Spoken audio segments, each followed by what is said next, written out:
Bismillahirrahmanirrahim. Assalamualaikum warahmatullahi wabarakatuh. Ila Nabi Muhammad sallallahu alaihi wasallam alaihi wasallam. Husun ila Haji Masari. Al-Fatihah. Bismillahirrahmanirrahim. Alhamdulillahirabbil alamin arrahmanir rahim maliki yaumiddin iyyaka na'budu wa iyyaka nasta'in. Bismillah, alhamdulillah, la haula wala quwata illa billah. Allahumma sholli wa sallim ala sayyidina Muhammad wa ala alihi washabihi ajmain. Qala al-muallif rahimahullahu taala wa nafa'ana bihi wa bi ulumi fid dharain amin.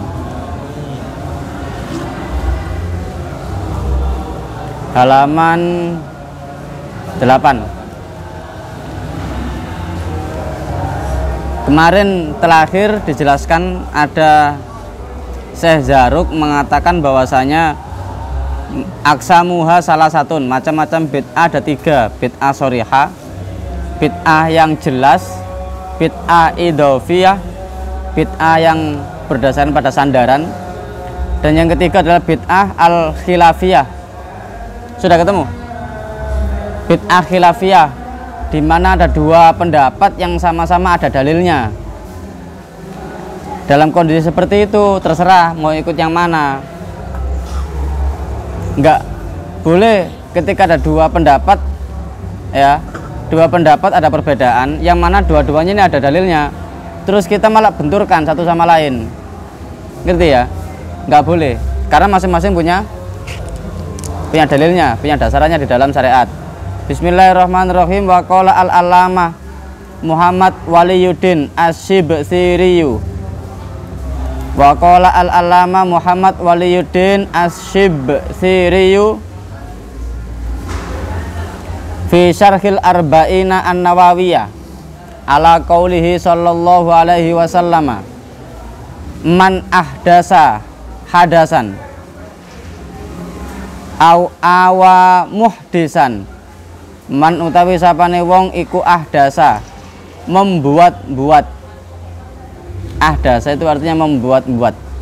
Hadasan ing persoalan baru atau perkara baru. Au awa muhdisan, atau awa itu artinya mengayomi. Muhdisan wong kang gawe persoalan baru. Fa'alaihi mongko itu ikut tetep kedue man laknatullahi utawi laknate pangeran utawi laknate Gusti Allah.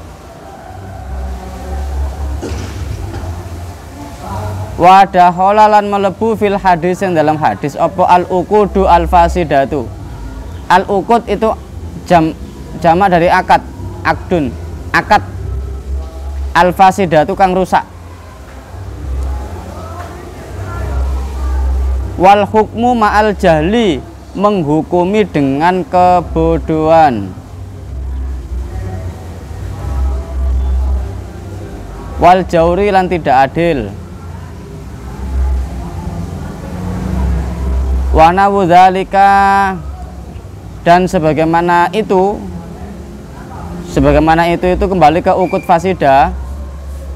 Mimma la yuwafiqu asy-syar'a, sesuatu yang menyimpang dari syariat. La yuwafiq itu artinya tidak menyepakati, berarti kan menyimpang. Wa kharaja anhu ma la yahruju an dalil syar'i.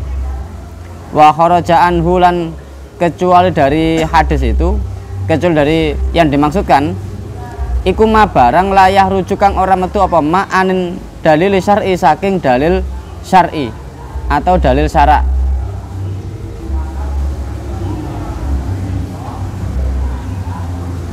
Kal masail al-ijtihadiyati, masail ijtihadiyah itu pendapat 4 madhab.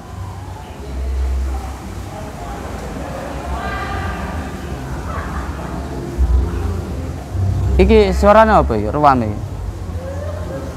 Hah? Gak maksudnya pondok atau bukan? Pondok. Ini punya pondok ini, ruame iki. Putri. Gak ngaji ta Putri iki? Malah konser. Pembukaan. Ini Putra juga sore ini. Oh kemarin sudah. Ndi mang. Kal masaili al-ijtihadiyati allati laisa bainaha wa baina adillatiha rabitun illa dhannul mujtahidi. Seperti pendapat 4 madhab al-masail al-ijtihadiyah, yang mana tidak ada hubungannya antara pendapat 4 itu, masail al-ijtihadiyah itu, dengan dalilnya.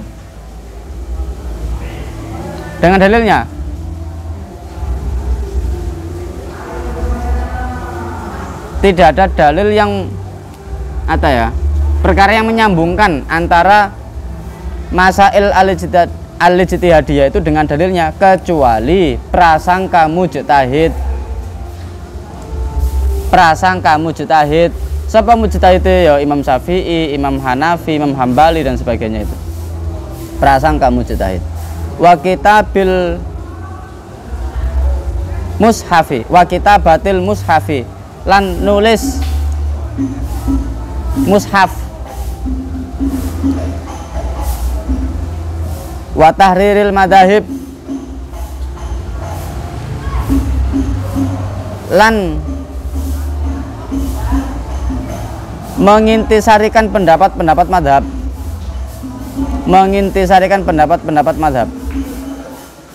wa kutubin nahwi, lan menyusun kitab nahwu, wal hisab, bilan matematika.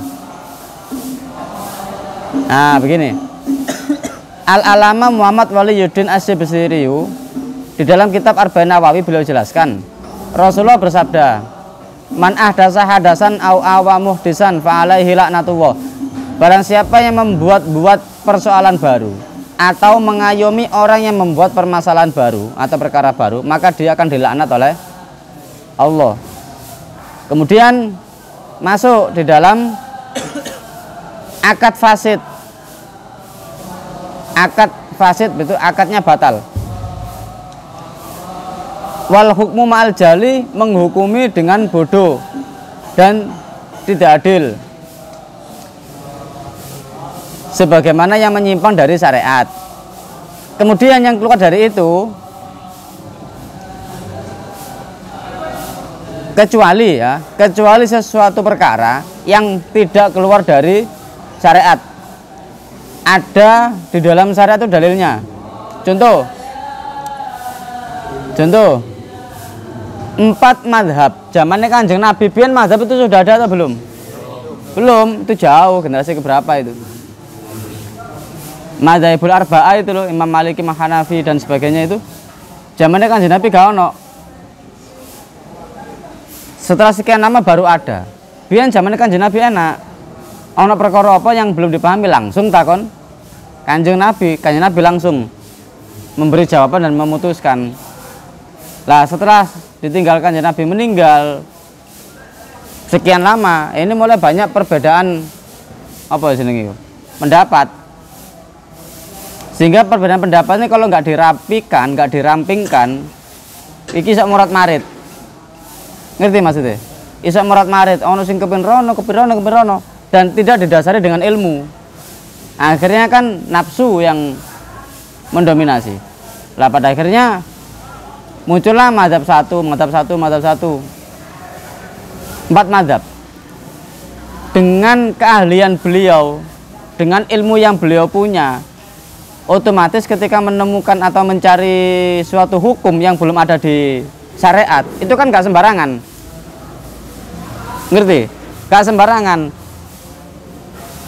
Beliau ini hafal Al-Quran, ada surutul mujtahid, syarat-syarat menjadi mujtahid itu paling tidak hafal Quran, terus hafal kutubus sittah, sa'ri jalul hadis.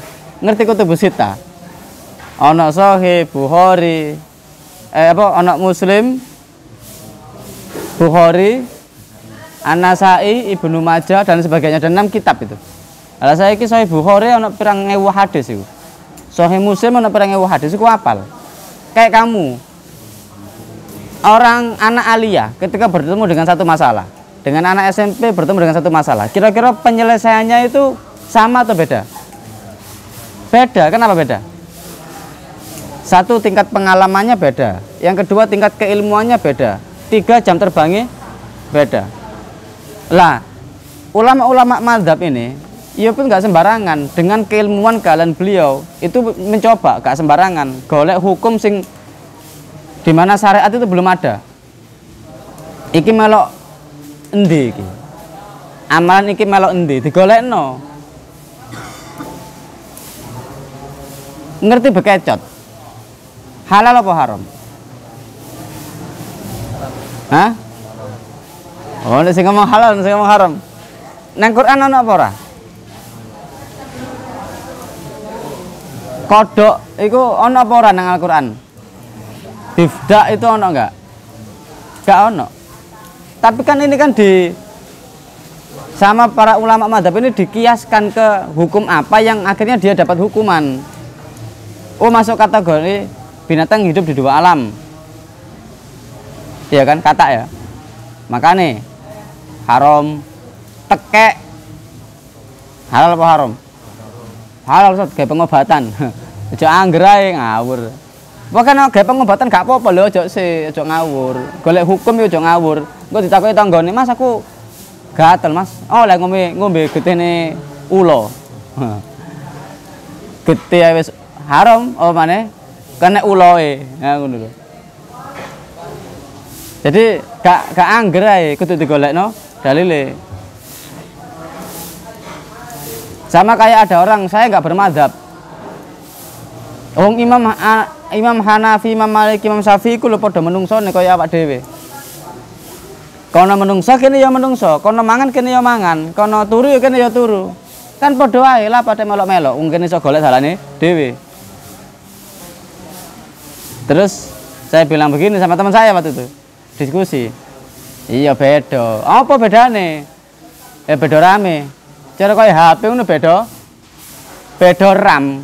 Kene iki rame 2 giga, kono rame ku 1000 tera. Gak sak tera mana iki? 1000 tera. 1000 tera ku pirang giga?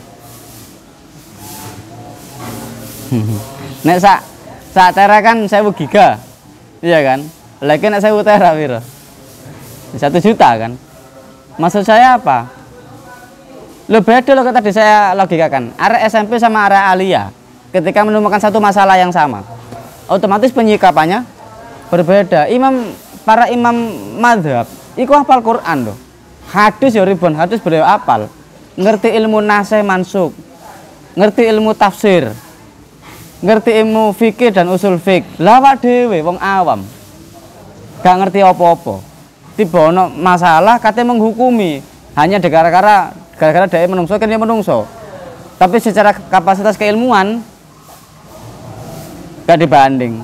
Ya padha kayak ngono mang. Arek SMP karo arek Alia. Arek TK lah wis sampai arek Alia. Iki saya ngomong nalare masuk gak iki? Maka kita harus bermazhab. Melok. Gak iso nyupir, gak iso numpak sepeda motor kate budal nang Solo. Melaku katanya. Yo melaku yo semple. Wong enak-enak numpak bis saya mari. Numpak bis bayar longgo turu kok enggak nyampe Solo. Sapa mazhabe? Ya supire. Kan? Kita bisa tahu bagaimana kita sholat, bagaimana kita wudhu itu karena kita bermazhab. Langsung Quran, langsung hadis. Iya, masih langsung Quran langsung gak hadis. Iku ya butuh guru blok, gak asal ae. Butuh kiai, butuh rambu-rambu. Anggitmu Al-Qur'an ku cukup diwaca terjemahane. Gak. Malah salah kabeh kok diwaca terjemahane, iku butuh ilmu tafsir. Hadis, apakah cukup dibaca terjemahan untuk memahami? Enggak. Ono asbabul wurud. Ada hadis, ada ayat yang cukup dibaca kita tuh paham. Ono ayat, pernah nggak baca Al-Qur'an sing iki opo sih karepe ayat iki? Pernah nggak? Maca terjemahannya lo bingung. Ayo kene kate langsung balik nang Al-Qur'an karo al-hadis. Gak tambah balik tambah kesasar. Gara-gara ilmunya gak cukup, memahami ayat, bahasa Arab gak tahu praktek. Balago mantek gak tahu belajar. Kata langsung nang Al-Qur'an, kupangan tambah fidolalin mubin. Makanya kita harus bermadzhab. Nanti ada pembahasannya kenapa kita harus bermadzhab. Kitabatil mushaf, menulis Quran. Zamannya Kanjeng Nabi gak ono. Zamannya Kanjeng Nabi ku Quran itu dihafal. Quran loh ya, saya nggak bilang mushaf loh ya. Quran itu dihafal. Zamannya Kanjeng Nabi dihafal, akhirnya wong hafal Quran. Nabi Muhammad meninggal. Oh belum meninggal. Apa namanya itu? Ketika peristiwa perang Badar, banyak para syuhada itu dari hufat.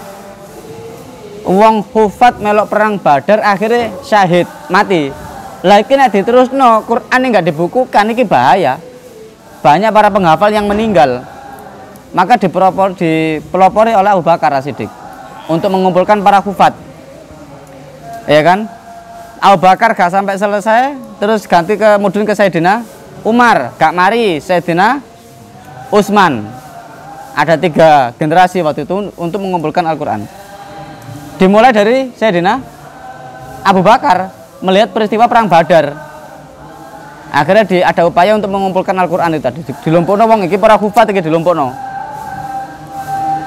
Wis ditulis. Waktu itu tulisannya gak gurung koyok saiki. Iki nek maca ceritane pembukaan Al-Quran iki 2 jam gak mari iki. Sekilas saya. Sampai di zamannya Sayyidina Umar gak mari, terus kemudian Sayyidina Utsman yang terkenal dengan Rosem Utsmani. Masuk SSK ya gak apa-apa aku durung ngene iki. Ada terkenal dengan Rosem Utsmani. Wis dilumpukno kabeh, ya. Akhirnya ditasheh. Bacaan-bacaan yang tidak sesuai, sing istilah kata rada menggok-menggok iki dienggirno. Ngerti maksudnya? Dienggirno, disetujui satu bacaan, satu hasil itu tadi. Kalau nggak salah waktu itu ada 4 mushaf yang tercetak, namanya mushaf. Makanya la yamassuhul mutahharun, jangan menyentuh kecuali dalam kondisi bersuci itu menyentuh mushaf, bukan menyentuh Quran. Iso awakmu menyentuh Al-Quran. Al-Quran mau apa yang kamu hafal, apa yang kamu baca, ayo cekelen bacaanmu, kira iso. Tapi kalau nyekel mushaf, lagi kudu wudu, bersuci. Kalau nggak salah waktu itu setelah diadakan pembukuan, dicetak hanya 4. Yang satu ditaruh mana tuh? Pokoknya ada 4. Ini ceritanya itu. Sehingga sampai sekarang itu dinamakan Rosem Utsmani. Setelah melewati beberapa perkembangan cara penulisan. Ini mulai delok nang YouTube. Al-Quran mushaf di zaman Sayyidina Abu Bakar. Mushaf di zaman itu lah ono gede tulis apa jenenge? Gak saya kan cilik-cilik ono sing kena di pocket gitu ya. Biyen gede. Lihat tulisannya jenenge baik ku ya apa? Mulai ditepukannya tulisan itu kapan? Ente harus punya jiwa pembelajar mandiri. Akhirnya selalu mencari tahu. Sekarang media itu banyak, mau YouTube, mau TikTok, mau Instagram, silakan. Yang penting itu adalah jiwa pembelajar mandiri, selalu selalu penasaran dengan segala sesuatu. Iya, ben penemu tulisan Arab iki sapa ya? Sehingga gak langsung fa iku koyo ngene gak. Sing nemokne iku ben sapa? Merangkai tulisan ana imla sapa sing nemu? Pak Zia. Guru imla lah niku. Itu ben zamane Kanjeng Nabi gak ono. Itu dinamakan bid'ah ketika dilakukan di zaman-zaman setelahnya. Tapi bid'ah yang bukan dolal, yang enggak sesat. Wa tariril madhaib, ini sama mengintegrasikan pendapat mazhab-mazhab. Wa kutubin nahwi, menyusun kitab nahwu, wal hisab dan matematika. Zamannya Kanjeng Nabi gak ono. Itu semuanya bid'ah, tapi bid'ah yang tidak sesat. Wa lidza qasama Ibnu Abdis Salami al-hawadisa ilal ahkamil khamsati.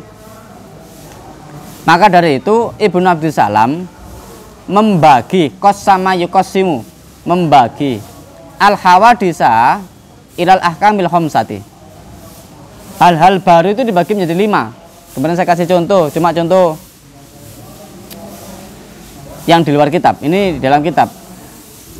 Dibagilah hal-hal baru itu menjadi 5 perkara. Faqala al-bid'atu, bid'ah itu adalah al-bid'atu tawi bid'ah iku fi'lu malam yu'had fi asri Rasulillah sallallahu alaihi wasallam. Bid'ah itu adalah suatu perilaku, suatu perkara lam yu'had yang tidak pernah diadakan fi asri Rasulillah sallallahu alaihi wasallam, di zaman Rasulullah. Jadi perilaku itu tidak ada di zaman Rasulullah. Contoh ya, ini hukum yang pertama, wajibatan. Iku wajibatan.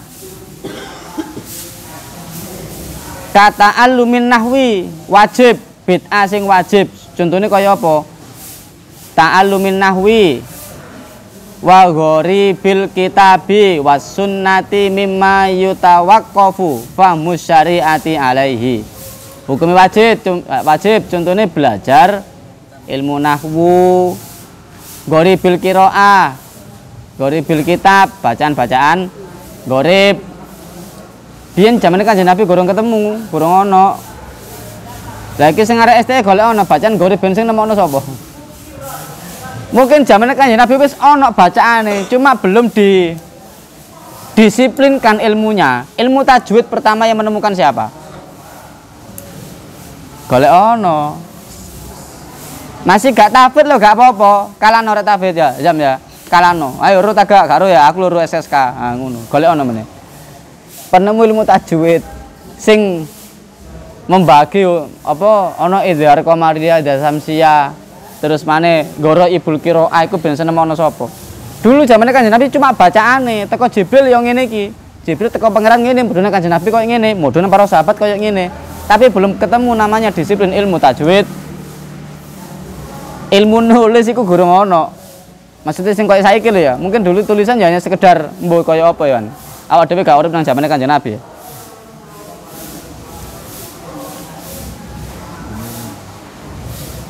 Wa sunnati mimma yutawaqqafu fahmu syariati alaihi.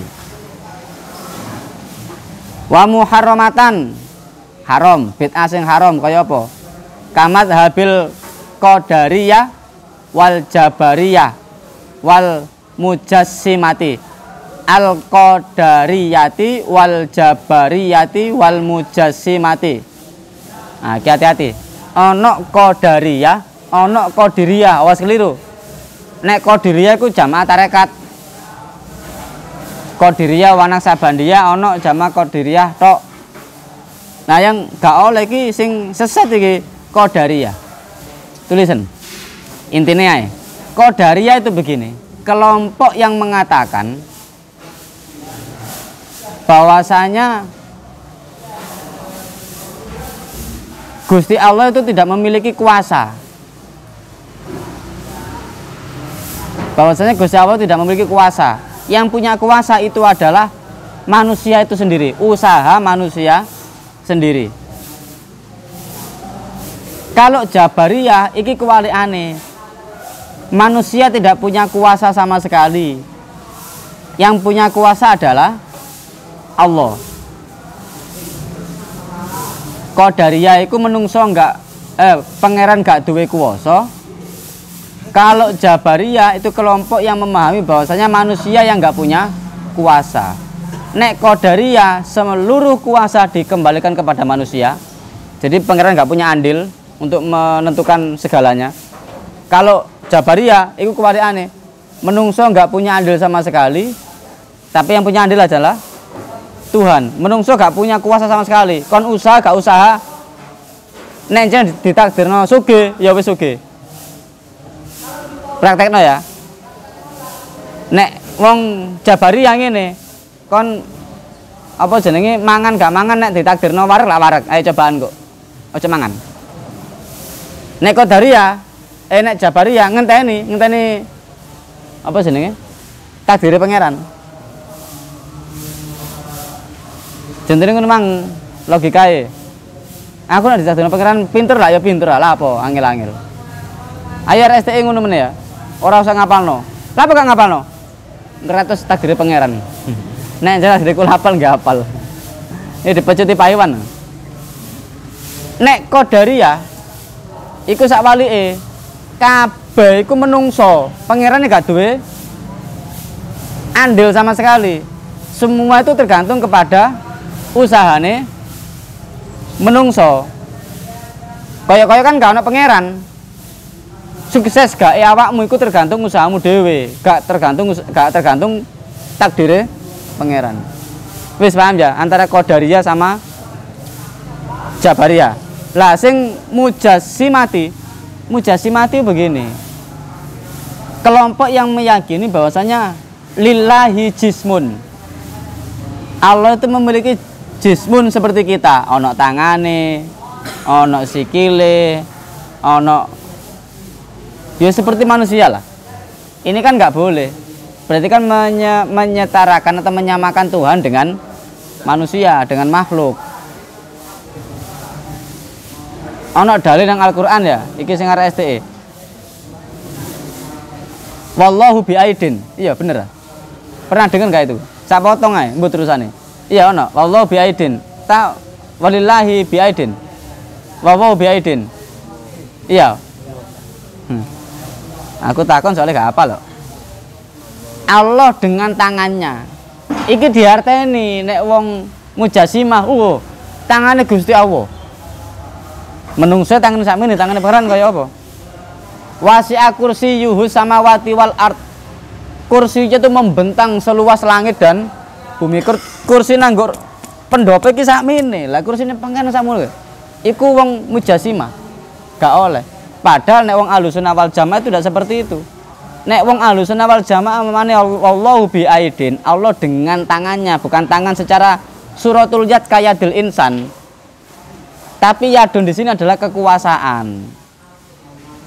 Paham tum?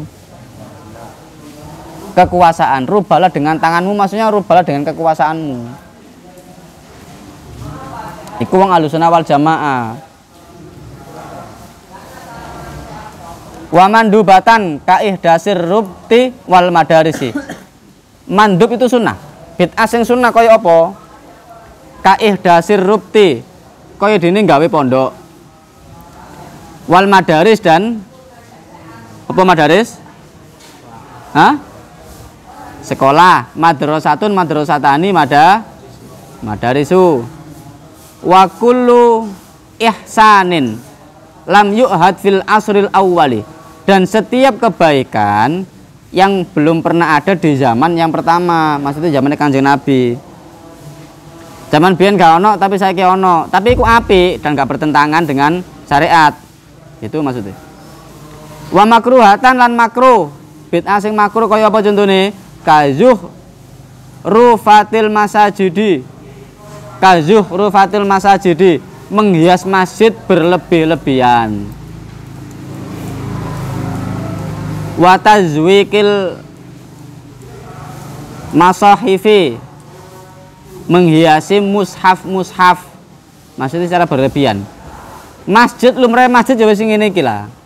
Intinya kan kena dinggone salat ya resik kan begitu. Ketersediaan air untuk wudhu cukup, MCK cukup. Lagi dihias. Hiasnya berlebihan. Kloset atau ke perak. Kloset di kloset. Perak kan berlebihan. Lawangi masjid itu kok. Apa? Itu pakai yang berlebihan. Berlebihan itu apa sih? Di luar standar, di luar lumrah. Ngerti lumrah ya? Wajar. Di luar kata wajar itu berarti sudah berlebihan. Masjid sini ya kayak ini sesuai dengan kebutuhannya santri. Cek gorong wayah masjid itu ditingkat, engko dikei kanopi sing melengkung, kok bae gorong wayahe. Gorong wayahe. Karena saya di renov seperti itu, terus sing manggon di lantai 2 kok lak kosong. Kok lantai 1 sih cukup. Wong iki ya ono pendopo sebagai salah satu masjid. Kono ya cukup sih an. Menek santrine alamane wis 10.000 ya. Ku masjid lantai 3. Lantai 3. Endi mang? Wa mubahatan sing mubah ya. Bid'ah sing mubah. Kal musafahati akibat sholati subhi wal asri. Kok dene musafahah? Mana musafahah? Salaman. Salaman mari maghrib, mari subuh karo mari asar. Wa tawasuk fil makali wal masrobi wal malbasi wa ghairi dzalik. Wa tawasu itu artinya melebihi fil ma'kal wal masrob wal malbas, melebihi di dalam makanan, minuman, pakaian dan lain sebagainya. Salaman mari sembayangku mubah. Mubah. Tapi nek krana salaman iki mang awakmu dadi padha lebih dekat dengan tangga kanan kirimu, maka salaman iki dadi apik. Kan ana hadis kan tasafahu yadhabil ghillu wa tahadau yadhhab apa ya? Wa tahadau sampai akhirnya saya lupa. Intinya tasafahu yadhabil ghillu. Bersalamanlah kalian semua, karena dengan salam itu bisa menghilangkan al-ghillu, bisa menghilangkan kedengkian. Itu di hadis yang satu, di yang lain bisa di ini kan sapa sing gelem salaman itu logrok dosane. Iya kan? Dari salaman itu loh, itu melogrokkan, meruntuhkan dosa. Awalnya mubah, tapi nek sering-sering salaman, kok dengan salam sok meraketkan antar hubungan pertemanan, nah itu jadi apik, maka berpahala. Wa tawassu fil ma'kal wal masrab wal malgas wal malbas wa ghairi dzalik. Melebihi makan, bukan mangane sing akeh, bukan. Wal masrab dan minuman. Maksudnya kok ngene. Otomatis kalau di rumahmu kan ibumu kan nyetok ya. Nyetok beras gitu ya. Nyetok banyu gitu ya. Biar zamannya kan Nabi gak apa yang dimakan sekarang ya wis, engko wis gak mikir. Enggak kayak pangeran mana. Saya ki kan enggak. Nang ngoma kadang wis stok beras, terus minuman, terus apa mana? Nang ngoma ono mie rong dos ngono ya. Kan enggak langsung sekali makan teh kan enggak. Bebene kan kamu nek tengah malam ngono kan luwe ya, klotak-klotak pawon golek mie. Lah maksudnya itu menyetok makanan, minuman, pakaian. Biyen zaman panjenengan Nabi pakaian loro, situk digawe, situk diumbah. Sing diumbah garing digawe, sing digawe mang diumbah. Lah saiki nang lemarimu, sarunge ana pira? Ana 5 karek loro, sing 3. Situ digawe, situ diumbah, sing situ gak karuan. Sing loro saiki ana, engko sore wis gak ana. Kelambi ya ngono, pakaian. Fa idza arafta ma dzikra ta'lamu annama qila innahu bid'atun. Kati hadis subhati. Kalau sampean wis ero apa yang disebutkan tadi, terus ada yang mengatakan itu bid'ah. Ono wong mengatakan itu bid'ah. Sing tadi lho ono bid'ah wajib, bid'ah omong sunnah, mubah gitu ya. Ono sing iku bid'ah. Saiki bid'ah iku ngene, bid'ah itu kan macam-macam gitu loh. Gak kullu bid'atin dolalah, wa kullu dolalatin benar, kullu muhdatsatin bid'ah. Wa kullu bid'atin dolalah wa kullu dolalatin benar. Gak kabeh. Iku yo ana hadis tapi yo gak ngono cara maknaine. Kati khadhi subhati. Kaya dene make tasbih. Wa talafut bin niyah. Mentalfitkan niat. Wa tahlili indat tasadduqi anil mayyit ma'a adamil mani' minhu. Melakukan tahlilan ketika bersedekah. Nah ngene.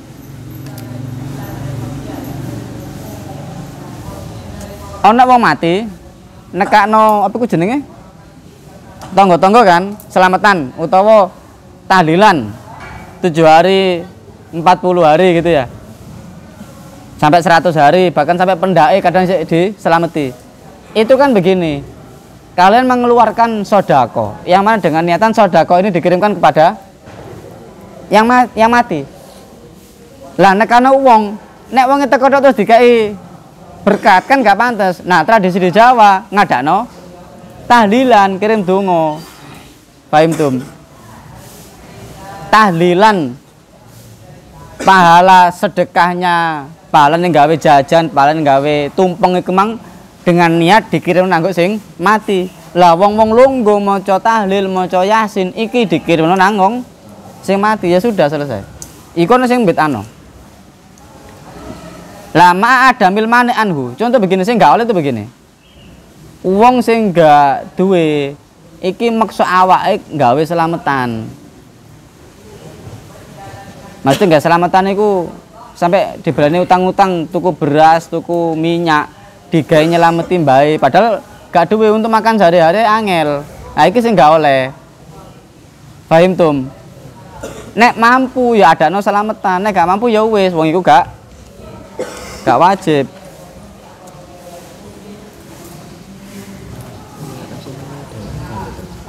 Absennya ada album. Belum diabsen. Kemarin sudah dikasih ke pengasuhan. Absennya kemarin. Ada yang alpa nggak kemarin? Coba dilihat situ, dicek.